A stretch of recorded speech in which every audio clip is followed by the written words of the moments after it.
All right. This one's called what? This is in my Delusions one, right? Is this a three-parter? Let's get it. In the beginning, there was a great snake who enveloped the universe, and it had a mate. Her name was Manasa.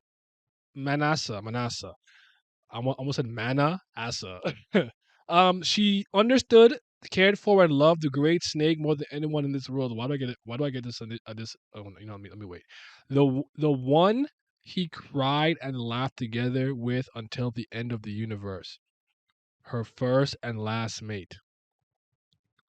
One last god. Kubera stirring up a Kurigam. Side story 18 in my delusions 1. It is Ananta. Bada boom. Unlike the great snake who was just pure and did not know how to wield his own power, his mate already knew a lot and was also the first to master the abilities the great snake had to learn, as if she was born to be the teacher of the great snake. She taught him, who was like a blank slate, everything he needed to know step by step, putting a lot of emphasis on how to use the great power in the right way. Her teachings did not were not just words but also deeds. She was also putting them into practice. The great snake, who watched her doing it and learned by her side, learned early how to take care of the weak and to use his powers for good. Slaughters and wars were suppressed early before they could even happen. Before they can even happen, which is a hold on. And with two of the strongest in the universe actively keeping peace, others who were strong could not wield their powers arbitrarily. Even though there were many hardships over a long period of time, Manasseh acted wisely at these times, occasionally unveiling clever tricks, miraculously showing her wisdom to guide through the crisis. The gray snake only thought that his mate was wonderful, and with her by his side, this peace could last forever. He believed. Then one day, the once called primeval gods who had entrusted the universe to Manasseh while in hiding appeared. I'm just like getting so much like these like little Shiva shots. I gotta move Billith. Hold on. Shiva shots. And it's like, I need more. You look at him. Look at Shiva. Iconic. It seems as if Manasseh had some kind of confrontation with them. Oh, let me put back Billith. But yeah, like geez man, like it's kind of insane. Just let him be in the story, like for real, for real. She got angry. Then she smiled. When the great snake was worried, she smiled as if it was no big deal. But the great snake, who had been with her for a long time, knew that kind of smile never indicated anything good. Sometime later, while she was away, one of the primeval gods set out the great snake. Your mate didn't teach you about time, did she? Huh? The primeval god told him that the miracles that seemed to be the wisdom of Anansa were made possible thanks to the power to go against time. And since the power causes damage to the wielder every time it is used, Manatsa had been enduring a lot of sacrifices in secret. Oh my goodness. This is it's connecting. It's coming full circle. Hold on. Bitch. When the great snake was engulfed in shock, the primeval god gave him a suggestion. You too can wield that power. Wouldn't it be better for you to use that power than to sacrifice Manasseh? There was not even a sliver of hesitation in the Great Snake's answer. At this, the primeval gods, who is talking to you? Who is this?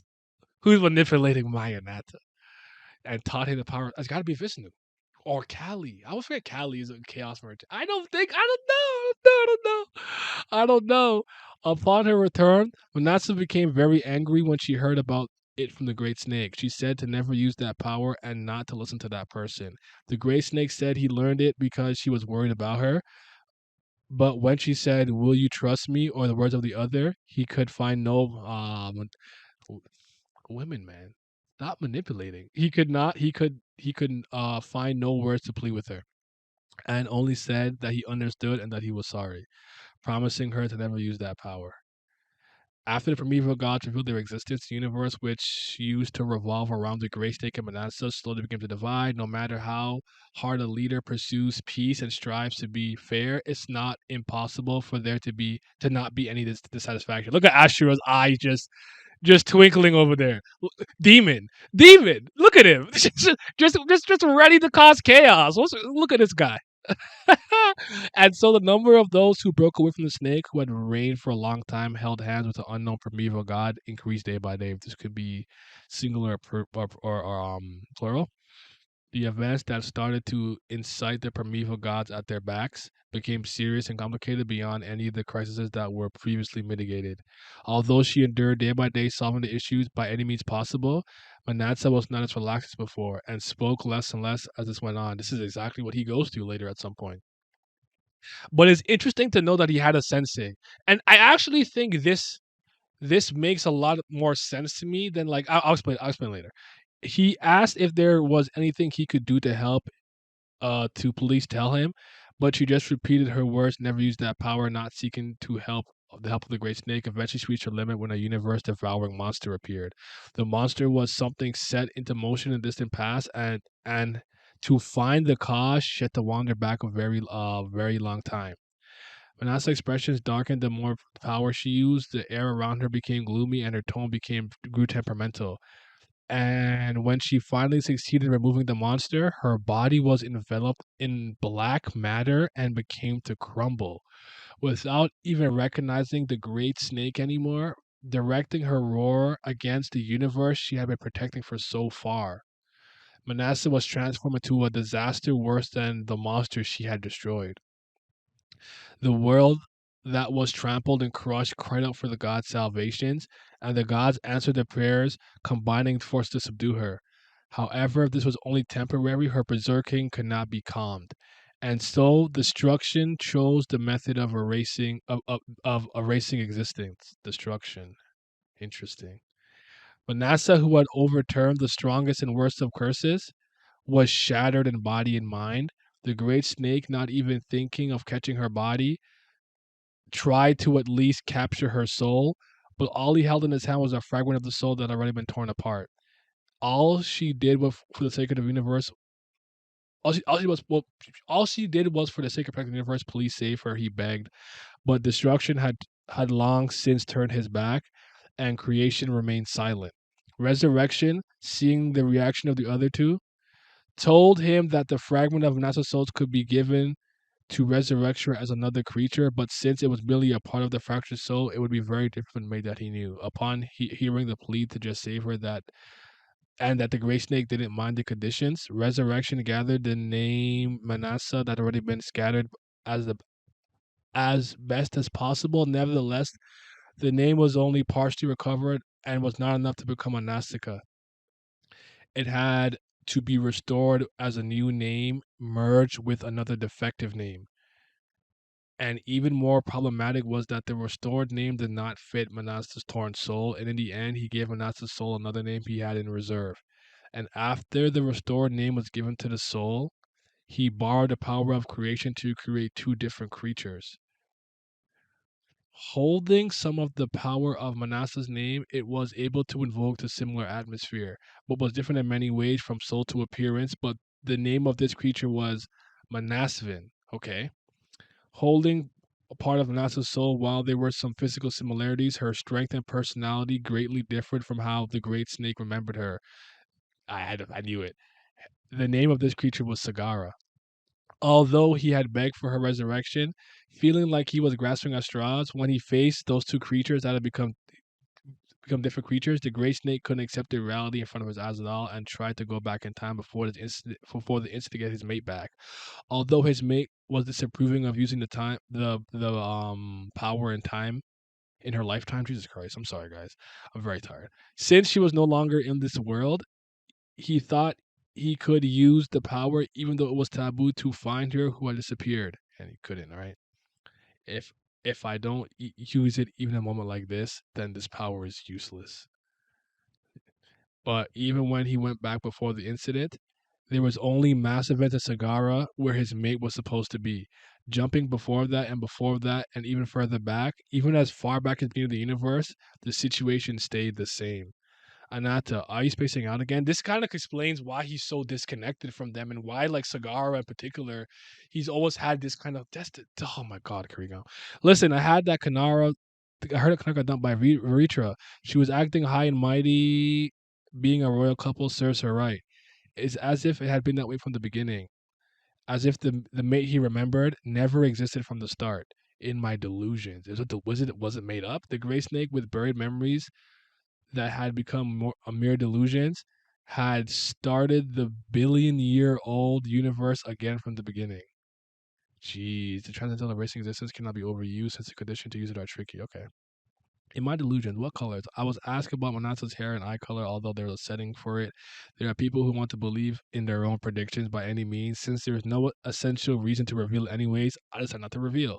When the strongest acts. This was a universe where those slaughtered for fun like Ravana could not exist. It was said that from the beginning the number of Nautikas was greatly reduced compared to the current universe. 10 billion old dinks, double income, no kid. There were no formidable gods to add to the concept. Dinks, that's so funny to me. I'm sorry saying that. Rakshasas, because of that, they lived in a state of the part of between the second and the 10 million years. Naturally, there are no hidden children between them, right? And that's because the children are the in the middle are humans. It was a universe with ambiguous clan distinction too. Manasa might have been from the Ananta clan and the Vritra clan and the Gavada clan, but since Mass Events only got some of Manasa's power, it's kind of comparable to Saha having some of Kubera power, so to speak. Just how Saha is different from Kubera, Mass Events is also different from Manasa. What was sought was simply a soul fitting for Manasa, and a relatively just soul was chosen. The power does not determine the character. Info from an additional blog post. Someone asked me a serious question on side story 18 blog post where the reason why Nasika's messenger was a result of killing future to be slaughterers beforehand. Well, the answer is no. If that was true, Ananta would remember her as slaughterer. For example, if Anasika A did a massacre and Manasa became to reform was trying to reform A was useless. Manasa turning back to the moment before the massacre and killing A would make Manasa look bad, right? So when she killed A, she did not turn time before the massacre, but killed after it. If there was someone very important that must be saved amongst the killed, then Manasa will return to the moment right before that important one is killed and kill A during the massacre. Then Manasa killing A would look like a fair action. Other than that, if someone was likely to do bad things in the future but was difficult to kill at the moment, rather than punishing them directly, then only Manasa will look bad. Manasa called them by not turning back time and trying to stop the hassle just by leaving them when a fight between Nastikas occurred. It took some time for Nastica society to become relatively orderly, and there were many useless scumbags running around in the beginning. There were plenty of ways for Manasa to get rid of troublemakers without ruining her image. On the other hand, in the current universe, Ananta often turned back in time to prevent it when Nastica died in a shady fight. For example, Garuda, who was hostile towards Ananta, was killed by Ashura. But remember, since they were returned to before the fight, though, anyway, blah blah blah blah blah blah, blah frequently fight. Interesting. You know, we might have to talk about how the side stories have been revealing a lot more information low key than like the main story, but that's the conversation for another day. We're gonna talk, baby. Patreon gang, shout out to the Patreon gang, yes sir. Shout out to my certified BAM lovers. You know I appreciate y'all deeply. Gotta give a big shout out to the Priest of Fire. That's the real CBL brother gang. You already know what it is, but especially gonna give a huge thank you to my tier threes, the fifth Zen Gods.